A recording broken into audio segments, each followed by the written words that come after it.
Dawood Ibrahim வலையமைப்பில் France Ruban இணைவு என்பதாகவே இந்த செய்தி தரப்படுகிறது.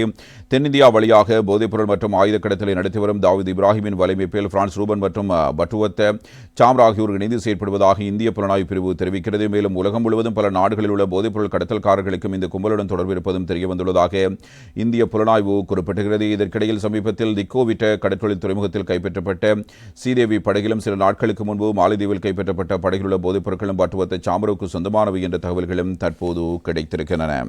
இதே நேரம் தாவூத் இப்ராஹிம் தரப்பினருடைய தொடர்பு குறித்தான தகவல்கள் வெளியாகியிருந்த நிலையில் இந்திய பாகிஸ்தான் குண்டுவெடிப்புகள் நாட்டுக்கு எந்த அச்சுறுத்தலும் இல்லை என்று பொதுமக்கள் பாதுகாப்பு அமைச்சர் ஆனந்த் விஜயபால இவ்வாறு தெரிவித்திருக்கிறார். நாட்டில் புலனாய்வு பிரிவுகள் சுறுசுறுப்பாக இயங்குவதால் பாதுகாப்பு குறித்து எந்த பிரச்சனையும் இல்லை என்று அவர் கூறியிருக்கிறார். தற்போது நாட்டில் பாதுகாப்புக்கு ஆபத்தாக எதுவும் இல்லை, இது குறித்து அச்சுறுத்தல்கள் எதுவும் விடுவிக்கப்படவும் இல்லை, புலனாய்வு பிரிவு சுறுசுறுப்பாகவே இருக்கிறது. எமது பாதுகாப்பு பிரிவுகள் குறிப்பாக முப்படையினரும் காவல்துறையினரும் சிறந்த முறையில் செயற்பட்டுக் கொண்டிருக்கிறார்கள். எனவே பாதுகாப்பு குறித்து விசேட கவனம் செலுத்தப்படுகிறது.